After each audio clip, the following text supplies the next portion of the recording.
Ini ialah dua harakat. Okey.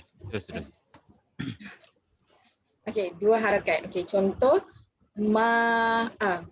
Okey, selain daripada itu, 4 harakat. Ma'a. Okey, kalau 6 harakat pula, ma'a. Okey, itu adalah untuk kadar bacaan harakat. Okey, seterusnya kita nak pergi kepada shortcut kuasai mat. Okey, jadi tadi saya dah bagi tahu mat ni dia ada banyak. Dia ada 19.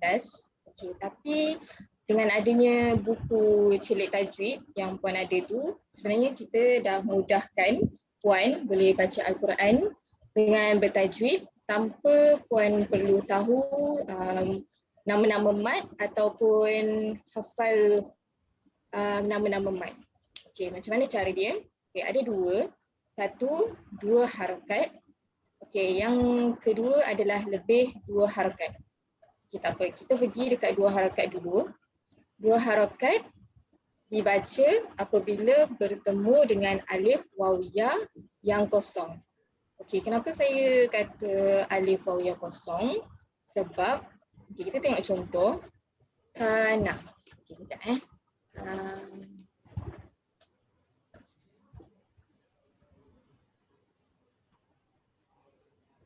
Okey, kat sini kana. Dekat alif yang Puan tengok dekat tengah-tengah tu, Puan tengok dekat tengah tu, kita baca dekat atas itu dia tak ada apa-apa, dia kosong. Okay, sebab tu tadi saya kata alif wawiyah yang kosong. Okey, dekat sini kita baca dua harakat, and untuk nun pula dia tak ada apa-apa dekat sebelah dia, jadi kita baca satu harakat je. Macam mana kita baca? Kana. Okey, dekat alif tu kita baca dua harakat. Okey, selain daripada itu, selain daripada alif wawiyah yang kosong tadi, untuk alif wawiyah yang kecil pun sama juga. Dibaca dua harakat. Okey, kalau Puan buka Al-Quran, memang akan ada alif wawiyah yang kecil. Okey, yang kat ujung ni, ini bentuk ya yang kecil kat dalam Al-Quran. Okey, setakat ni itu untuk dua harakat. Sekarang kita pergi kepada lebih dua harakat. Okey, untuk lebih dua harakat ni pula, dia ada dua. Okey, yang first, kita kena tahu bentuk melintang ni. Okey, bentuk melintang ni kalau Puan buka Al-Quran, memang Puan akan nampak banyaklah bentuk ni dalam Al-Quran. So, bentuk melintang ni bila bertemu dengan tanda sabdu atau tanda sukun, kita baca dia dengan kadar 6 harakat. Okey, kita tengok contoh. Kita ambil ayat dalam surah Al-Fatihah. Okey.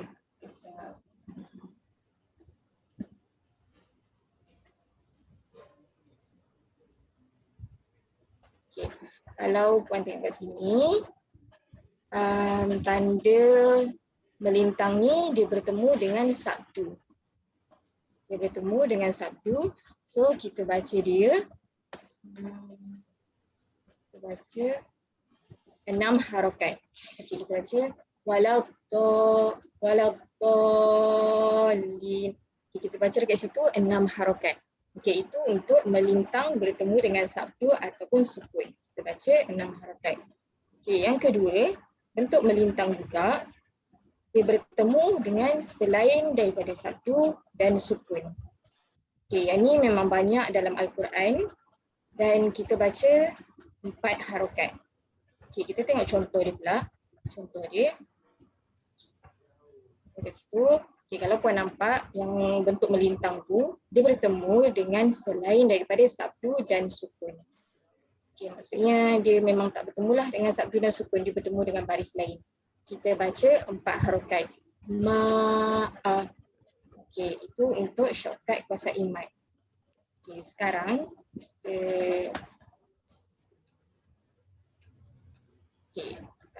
kita nak apa itu sukun. Okey, apa itu sukun? Okey, dah. Okey. Okey, jap Ustazah.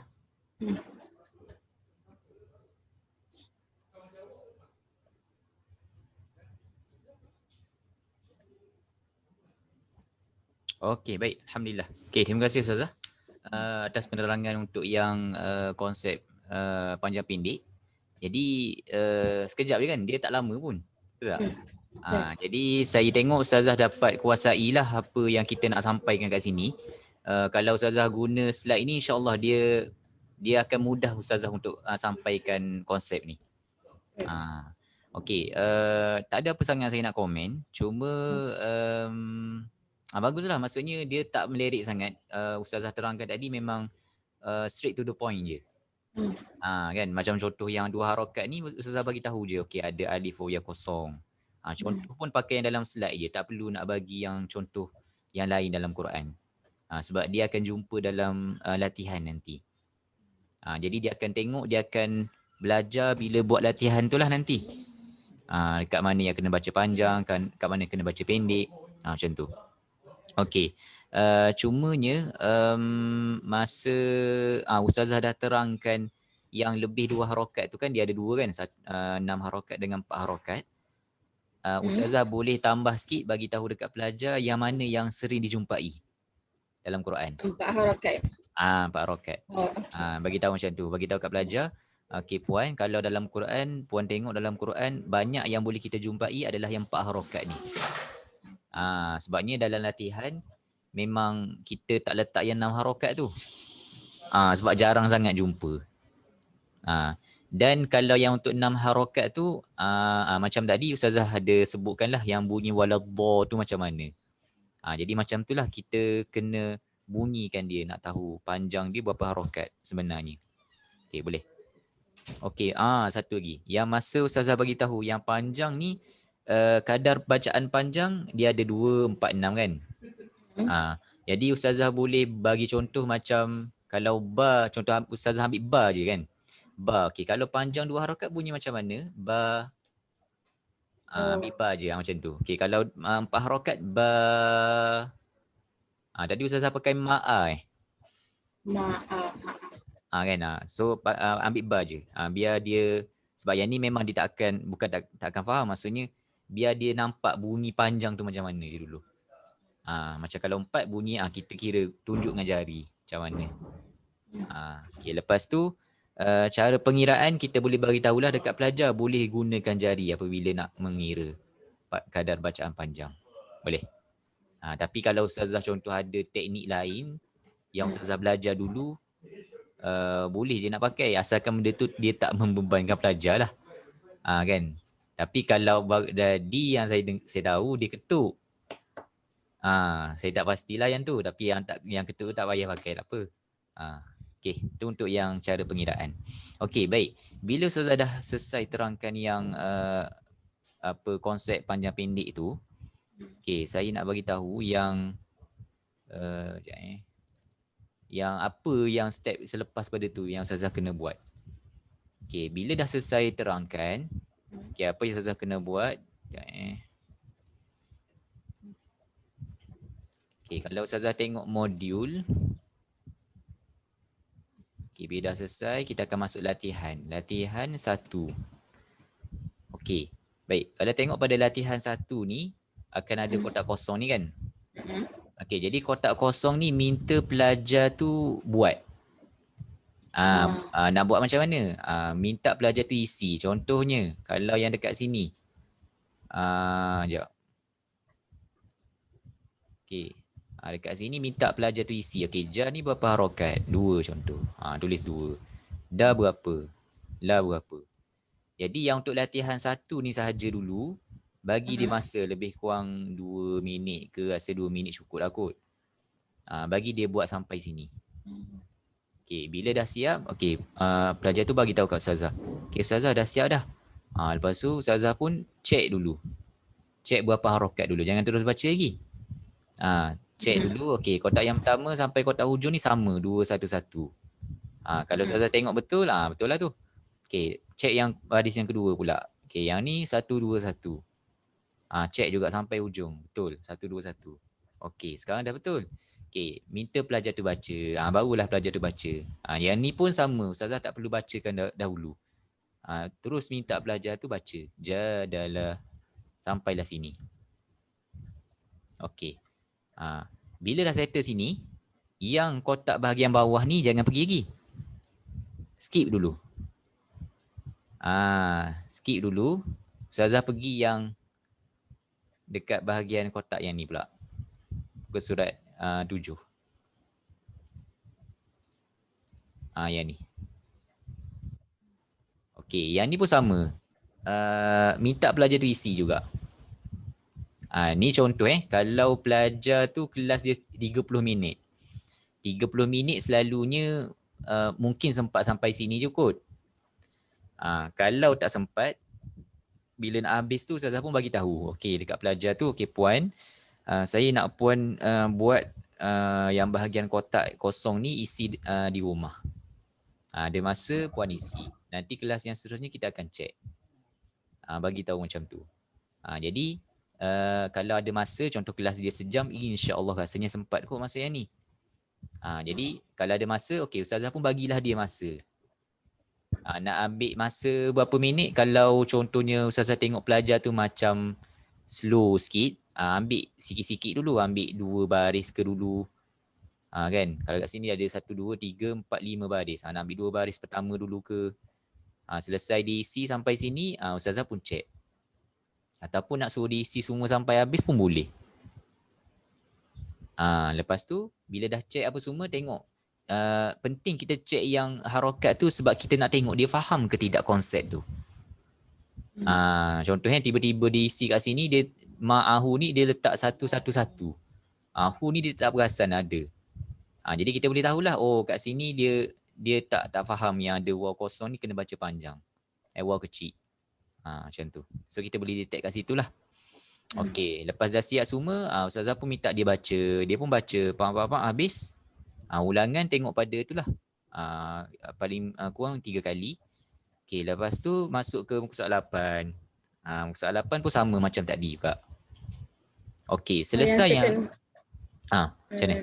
Yang second page tadi tu kita memang lambat sikit, kita biarkan dulu. Yang mana? Yang ni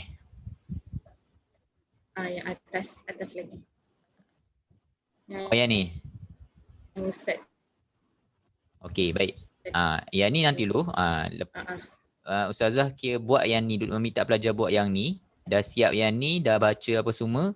Barulah pergi yang page yang ni.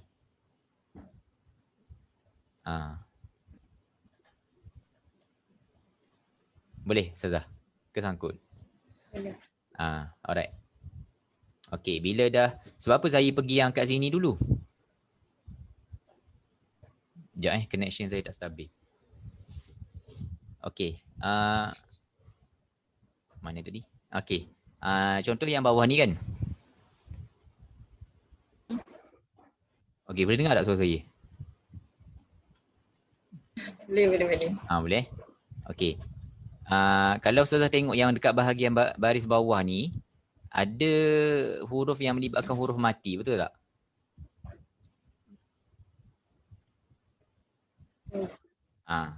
Okey, baik. Yang huruf yang mati ni kita letak dekat sini adalah kita nak pastikan pelajar tu betul-betul faham lah. Yang huruf mati ni bukan penyebab jadi panjang. Jadi bila dia buat yang ni, dia akan tengoklah macam mana. Ustazah akan tengok diisi betul ke tidak. Lepas dah siap yang ni, dah baca 3 kali apa semua, dah cantik. Barulah Ustazah minta pelajar tu masuk ke page yang ni semula. Yang ni dia tak ada dah nak kena isi-isi ni. Dia akan baca je. Sebab kat sini pun ada yang huruf mati. Kat sini satu, kat sini satu. Kalau huruf mati tu dia tak adalah tulis panjang. Maksudnya dia tinggalkan kosong je lah, dia tulis yang panjang tu lah kan? Yang mana? Yang ni Contoh dia tu. Dia tulis A tu 2 harakat, 1 harakat. Ya tu dia biarkan kosong je. Kalau yang ini, ni dia jadi 1 harakat lah. Yang untuk sukun tu? Ni kan, dengan mim ni kita baca sekali kan, jadi dia akan isi A ni 1. Lepas tu mim ni tak payahlah. Ri ni 1, hi ni 2. Jadi yang sukun tu memang kita tak ada tulis apa-apa lah kan? Tak ada tulis apa-apa. Okey, kalau andai kata contoh dia macam bila nak baca tu dia agak susah nak sebut macam mana bunyi ni kan. Jadi Ustazah boleh tolong dia lah dulu, sebab yang mati ni Ustazah boleh bagi tahu kat dia Jangan risau puan, insya-Allah yang huruf yang tanda mati ni kita akan belajar pada bab bacaan sukun nanti. Ataupun bab bacaan yang akan datang lah. Cuma sekarang ni nak bagi dia faham yang ni bacaan dia satu harokat. Nus ni pun satu harokat. Nak bagi tahu yang tu. Boleh?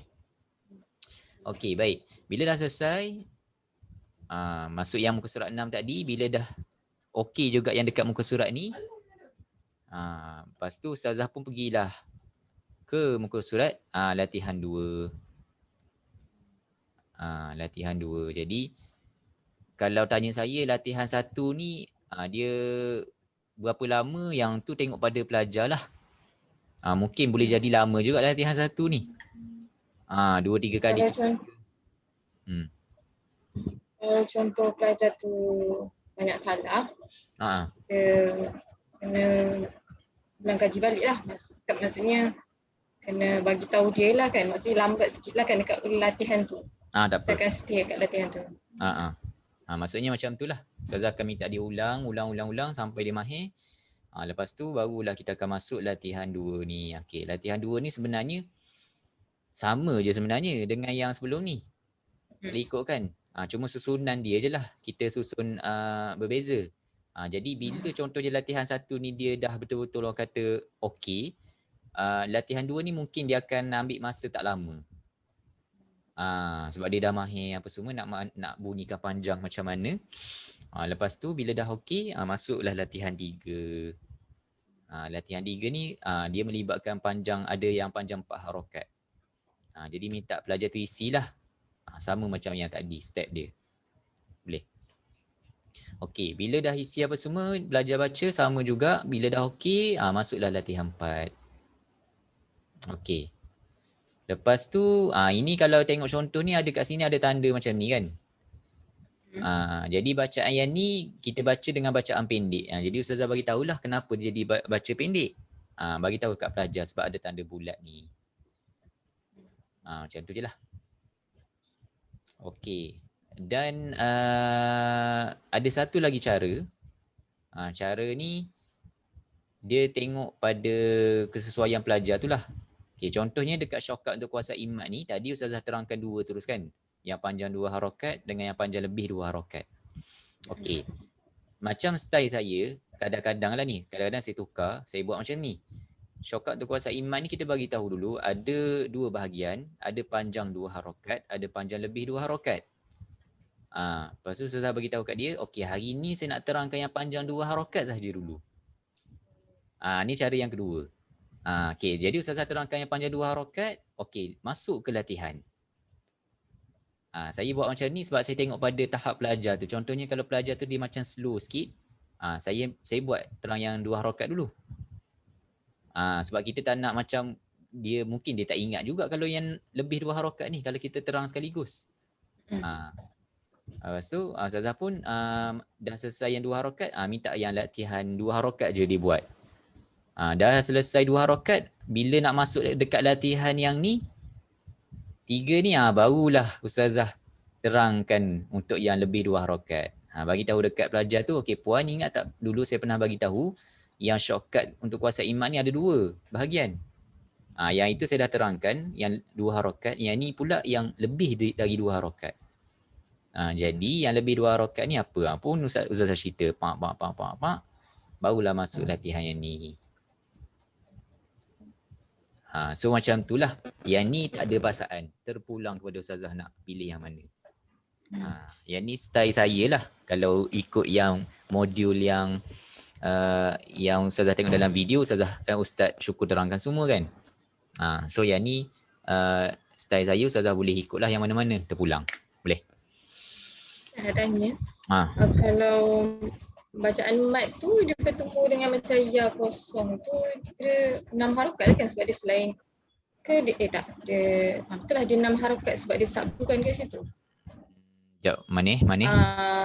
Contoh ayat awal tu. Ya ni. Okey, Ya tu dia sukun kan? Tak. Yang ni dikira ni je Ustazah. Yang dia kira tanda ni. tanda ni selepas pada tanda panjang ni dia tak ada tanda apa-apa. Dia tak ada tanda sabdu ataupun tanda mati. Oh, jadi dia dikira baca 4 harakat. Dia baca 4 harakat. Dia dalam Quran ada 2 perkataan kalau tak silap, yang tanda melintang berjumpa dengan tanda mati. Sebab ustaz saya ada juga ajar semua, jadi macam keliru juga. Okay, ingat tak yang tanda apa tu? Yang tanda melintang bertemu dengan tanda mati, apa perkataan dia? Apa perkataan dia? Oh, baju dah kotor. Bukan. Yang apa tu sukun. Sukun.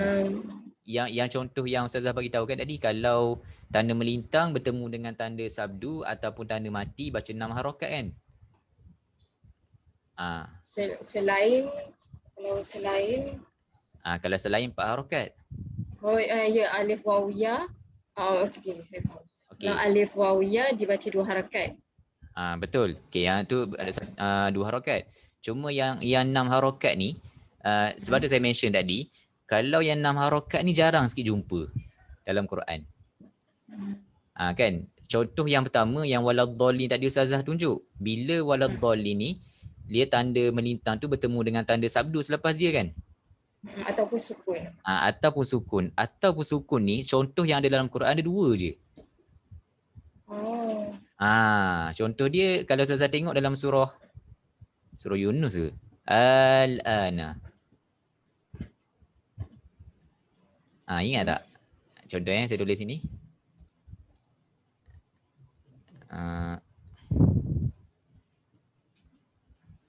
Ya, nanti Ustazah boleh cari kalau saya ni. Contoh dia yang ni. Al-ana.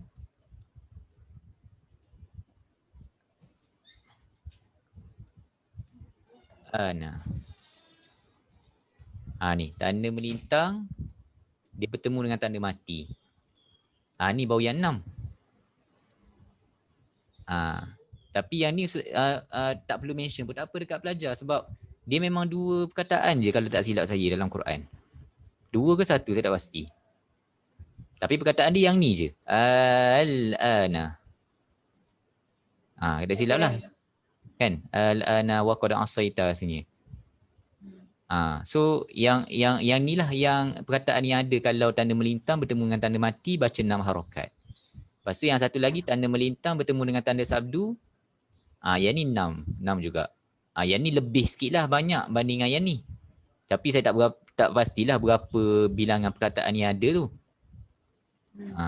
Cuma yang paling banyak boleh jumpai yang 4 harakat. 4 harakat ni lah. Sebab tu kita bagi contoh banyak yang ni. Macam tu. So yang dekat dalam ni. Saya rasa macam ramai juga yang baca 6 harakat ni bila nampak bentuk melintang ni. Okay, so sebenarnya ni Ustazah kena review balik lah. Okay, kalau kita belajar yang secara detail dia, yang ni mak wajib kan. Okay, mak wajib ni bacaan dia dibaca dengan 4 ataupun 5 harakat. Okay, dia yang baca 6-nya contohnya dia berhenti. Tapi dekat pelajar kita baca lah. So yang ni, yang contoh yang dalam ni semua Ustazah bagi tahu 4 harakat. Ni pun 4, ni 4. Dia 4 ataupun 5 sebenarnya. Tapi ambil senang ambil 4. Boleh. Okey, jelas ke Ustazah keliru kat mana ni? Saya pun yang saya faham macam itulah. Betul. Saya macam dekat wa ni kot Ustazah nampak macam ada ingat ada tanda ni kot mati ya. Macam mana? Betul. So macam itulah. Ustazah cara konsep dia macam tu je lah. Dia senang je. Kalau nampak ni, nampak tanda melintang ni, yalah tu. Baca 4 harakat. Tapi kalau selepas dia ada tanda sabdu ataupun tanda mati, baca 6. Tu je. Boleh. Okey, lepas tu latihan 4, samalah. Pelajar tu dia akan baca, tengok yang huruf mati ni, kalau Ustazah tengok berat sangat dia nak sebut tu, Ustazah tolonglah. Contohnya dia nak sebut tak. Macam mana nak bunyi tak ni? Kan dia sebut ta budu. Macam tu je. Ustazah kena bagi tahulah. Sama juga dengan ra ni. Kadang-kadang yang ni kadang-kadang orang sangkut ni. Macam mana nak bunyi ra? Kan. Jadi ustazah bunyikan saja dulu. Konsep dia kita akan masuk dekat sini, bacaan sukun. Boleh? Okey, baik. Okey, saya rasa untuk yang bacaan sukun ni nanti dulu. Kita akan masuk bacaan sukun ni nanti sebab ustazah pun lambat lagi tu nak sampai bacaan sukun ni. Tapi tak tahulah, takut nanti ustazah akan ada dapat pelajar yang laju sikit ke. Jadi ustazah standby je lah yang bacaan-bacaan yang seterusnya. Okey, yang saya nak ustazah bagi penekanannya adalah dekat bahagian bacaan terang dan sama-sama. Yang ni ustazah kena fahamkan betul-betul konsep yang kita bawa. Nanti saya akan detailkan macam mana nak terangkan yang ni. Dia nampak simple, tapi ada part tu yang kita kena bagi tahu betul-betul dekat pelajar agar dia tak macam keliru. Sebab dia bacaan terang sama-sama ni, yang sama-sama ni lah dia ada melibatkan bacaan ikhfa dengan idgham. Tapi yang tu saya cuba fahamkan dulu yang apa pengertian sama-sama tu, macam mana kita nak bawa masuk. Contohnya min qablu dengan may yu'minu contoh. Kan? So macam mana kita nak dengar yang tu. Sebab kalau ikut belajar hukum, memang dia beza sebenarnya ikhfa dengan idgham ni. Kan? May yu'minu dia baca kita masukkan ya tu dalam nun. Kan? Kita gabungkan bunyi kan. Tapi yang bawah sama-sama ni kita buat dia sekali benda tu. Jadi macam mana kita nak buat tu, nanti saya akan bagi tahulah macam mana. Cuma Ustazah buat masa ni, saya cuba tengok dulu video macam mana, cuba fahamkan konsep dia. Boleh? Alright. Okay. Okay. Satu lagi sebelum saya habiskan untuk sesi hari ni. Okay, kalau Ustazah tengok slide, kita ada yang ni, pengenalan tajwid kan. So pengenalan tajwid ni Ustazah kalau nak bagi tahu pun boleh. Kalau contohnya kan bila dah habis huruf kan, sebelum Ustazah masuk yang bacaan panjang pendek, bolehlah dulu nak bagi tahu yang ni. Kan, hukum baca Quran secara bertajwid ni apa, hukum belajar tajwid ni apa. Lepas tu bagi tahu yang bab utama yang akan dipelajari. Jadi bagi tahu dekat pelajar yang kita akan belajar 4 perkara ni yang utama. Kalau puan dapat kuasai dengan baik 4 bacaan ni, insya-Allah dapat baca Quran dengan baik. Bagi harapan macam itulah maksudnya. Jadi dia tak adalah fikir macam tajwid banyak ni nak kena belajar Ustazah. Rupanya dia tengok yang ni, sikit je sebenarnya. Macam tu. Boleh. Orang kata apa kalau buat video tu teaser kan. Macam tu lah. So benda ni dia tengok sikit je lah belajarnya. Kan. Kalau tengok buku pun sebenarnya tajwid taklah tebal sangat. Belajar pun kalau ikut sebenarnya. Macam tu lah. Okay, boleh? Okay, ada apa-apa Ustazah nak tanya saya? Berkenaan kelas ke apa ke, masalah pelajar ke? Ustaz, pengalaman Ustaz mengajar pelajar kan, berapa lama dia sampai Al-Quran? Saya ada yang lama pun ada yang cepat pun ada. Kalau Ustazah tanya saya, berapa? Kalau yang cepat tu maksudnya mula daripada huruf Daripada awal. Kalau yang cepat ni, saya boleh cakap kalau yang cepat ni kalau dia ada pengalaman belajar sebelum ni. Maksudnya dia huruf ni yang contoh huruf tunggal tu dia tak ada masalah sangat. Yang tu boleh kata cepat.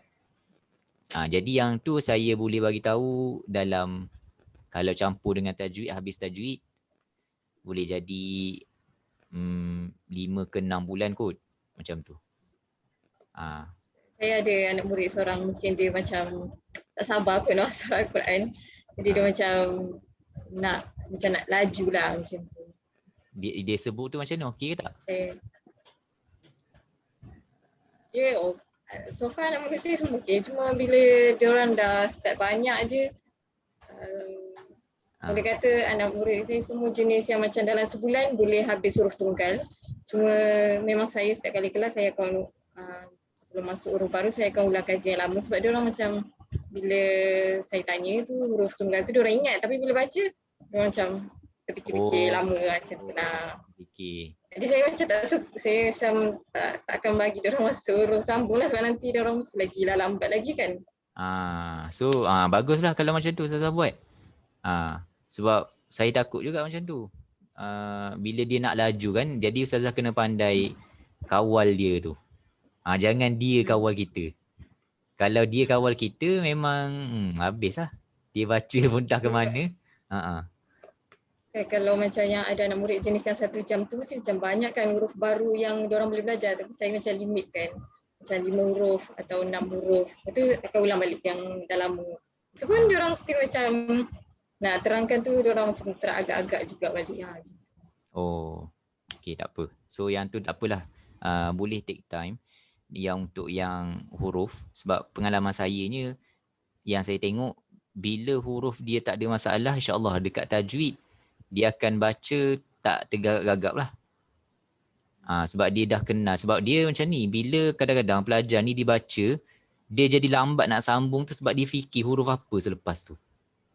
Kan, contoh ta dengan ya. Ni ramai. Bila masuk Quran kadang-kadang ada bertukar. Ni ta ke ya? Kan, banyak yang macam tu. So penting kat huruf tu biar yang Ustazah buat tu saya suka. Maksudnya biar macam tu. Tak apa lambat pun yang huruf. Saya ada je yang huruf. Ada lebih 5 bulan pun ada. Ya tu Ustaz, lamanya. Ada. Tapi yang pelajar ni dia macam memang betul-betul slow lah maksudnya. Dia pun minta dekat saya, dia cakap tak apa Ustaz, saya lambat dekat huruf ni pun tak apa. Dia minta macam tu. Tapi memang saya nilai jugalah, saya tengok kalau macam dia boleh pergi laju, saya bawa lah dia pergi ni. Kan? Tapi saya tengok juga dia memang kira macam agak slow jugalah. So saya duk ulang je lah. Ulang. Tapi sekarang ni dah nak habis lah. Dia sekarang dekat Tanwin. Jadi insyaAllah lah bulan depan rasanya dah boleh kot masuk tajwid. Sebab kadang-kadang ada juga yang pelajar ni dia rasa kurang yakin. Sebenarnya dia dah boleh dah sebenarnya. Tapi dia macam boleh ke Ustaz? Boleh ke?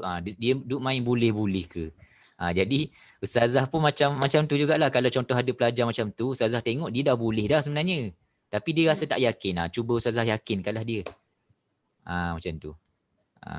Tapi kalau memang Ustazah tengok dia asyik bertukar je sebut, memang kita tak boleh lah nak lepaskan yang tu. Macam tu lah. Tapi itulah macam yang Ustazah bagi tahu, kalau contohnya macam student Ustazah tu memang ada lagi yang bertukar, tapi kalau bertukar tu sikit 1-2 tu tak apalah. Kan? Tapi kalau macam berat sangat, macam bertukar asyik baca bertukar, yang tu memang kena pastikan dia betul-betul lancar lah. Boleh. Okey. Apa tadi yang saya nak bagi tahu? Yang pelajar saya ada seorang ni, dia ambil masa 2 tahun baru masuk Quran sekarang ni. Maksudnya saya berkhidmat kat sini kira 2 tahun lebih lah. Maksudnya awal saya mengajar kat sini, dia dah dengan saya sampailah sekarang. Tapi baru tahun ni baru masuk ni Quran. Al-Quran tu, cerita Al-Quran ni dia mengajar student sampai student tu kata Al-Quran. Kira kalau dia kata Al-Quran tu kira habis. Ada yang macam tu. Ada yang macam dia dah masuk Quran tu dia kira tak apalah, dia pun nak berhenti. Ada juga macam tu. So itu kita tak bagi paksaan lah. Kena bagi tahu kat pelajar, okay, kena habis Quran ni. Tak. Ada kadang-kadang pelajar tu dah habis tajwid, dia pun macam tak apalah Ustazah, saya nak kira belajar dengan orang lain ke, nak baca sendiri ke, tu terpulang. Tapi kebanyakannya kalau dia dah dengan Ustazah, bila dah masuk contoh daripada tak kenal, dia dah boleh baca sikit-sikit, memang kalau boleh dia nak dengan Ustazah je sampai habis. Percayalah je saya. Tu yang saya ada sampai 2 tahun tu. Sebab dia dengan kita kan, daripada tak kenal huruf kan. So bila dah kenal huruf, boleh baca sikit-sikit, dia pun memang akui lah benda tu. Dia bagi tahu, okay, dulu saya tak boleh baca langsung Ustaz. Kalau buka Al-Quran memang bela, memang gelap terus buka Quran. Kan. So bila dia dah sampai tahap macam tu, dia rasa macam dia susah dah lah nak kira, memang akan cuba juga habiskan Quran. Cuma masa lah yang menentukan. Sebab saya pun tak tahu plan Ustazah macam mana nanti. Ustazah ada plan macam mana nanti lepas pada ni? Saya tahu lah, sebab sama belajar tu pun mungkin macam lama juga kan, dan belum tentu sama belajar tu tentang online je. Jadi kalau mak saya kata kalau saya dah masuk uni pun saya boleh je teruskan kerja kat Cilik Al-Quran ni. Maksudnya kalau tak ada waktu pulang macam tu. So saya rancang macam sama belajar, tapi mungkin masa tu dia terhad lah. Betul. Kalau Ustazah tanya saya lah, kalau tengok pada keadaan semasa sekarang ni, kalau belajar online, kalau Ustazah nak masih bekerja dengan sini, tak ada masalah bagi saya. Saya dulu pun masa saya awal masuk dengan Cilik Quran ni, masa tu saya tahun 3 belajar. Jadi saya mengajar sambil belajar. Betul. Ada masa kosong saya mengajar. Tapi dia tak banyak lah pelajarnya, dalam kurang pada 10 orang lah. Jadi kalau macam Ustazah nak ambil contohnya 10 orang tu, rasa dah okey dah tu untuk peringkat sekarang ni. Kalau banyak sangat nanti tak sempat pula nak cover. Tapi buat masa ni saya cadang. Sekarang ni berapa student Ustazah ada? Baru 4 orang. 4 orang. Saya rasa kalau Ustazah nak tambah cukup 10 orang boleh? Saya je nak ikut je. Boleh Kalau orang tu bagi. So tak apa, nanti saya cuba sampaikan kat admin. Sebab kalau ada kekosongan macam contoh pelajar ada bertambah ke, kita boleh masukkan lah kat Ustazah nanti. Sebab situasi sekarang, yelah betul lah Ustazah cakap, sebab kita belajar online, yang Ustazah belajar online nanti, tapi tak tahulah online tu sampai bila sebenarnya. Mungkin 2 tahun lagi, tak tahulah, kita susah nak agak sekarang ni. Yelah, saya rasa macam tak ada harapan pun nak keluar macam online. Jadi macam online semua benda jalan je lah. So macam tu lah. Tapi plan Ustazah nak sambung mana? Saya tak tahu. Saya ikut je. Saya ada minta UPSI, UTM, UIA, UTM. Saya tak tahulah mana yang dapat. Bila betul Ustazah tak tahu lagi? Hari tu baru je Maxi tu UPSI punya yang saya pilih Al-Quran dengan Qiraat. Quran Qiraat. Tapi dia belum lagi, itu baru Maxi, dia macam jawab soalan je, dan keputusan untuk interview tu belum keluar lagi. So STPM punya result baru keluar, belum keluar lagi sepenuhnya. Tengah tunggu untuk result keseluruhan. Saya boleh cakap kalau Ustazah ambil yang Quran Qiraat tu senang dapat panggilan guru. Sebabnya dia memang pendidikan kan. Pendidikan. Sebab sekarang ni saya tengok kawan-kawan saya yang sebelum ni belajar ni lah, dia belajar tahfiz dulu sebelum ni. Dia yang minta nak jadi cikgu kat sekolah tu senang bahagian Quran. Sekarang banyak orang nak mengaji kan? Sekolah-sekolah yang sekolah ni lah, sekolah kementerian lah maksudnya, bukan sekolah yang swasta. Sekolah kementerian. So boleh lah nanti, senang lah kalau dapat yang tu, insyaAllah lah. Boleh lah nanti nak masuk sekolah kementerian. InsyaAllah lah. Okay, baik. Jadi tak apalah, yang bacaan yang seterusnya nanti kita akan tengok. Saya akan setkan balik masa bila, tapi mungkin sebulan lagi kot. Lambat lagi kot. Tengoklah macam mana. Kalau contoh Ustazah ada pelajar yang macam cepat ke, Ustazah bagi tahulah saya. Kalau Ustazah nak tengok, nak suruh saya tengok ni yang tajwid ni. Okey, baik. Jadi terima kasih Ustazah. InsyaAllah kita jumpa lagi pada sesi yang akan datang. Setakat itu doa ini. Assalamualaikum. Terima kasih Ustaz. Okey, sama.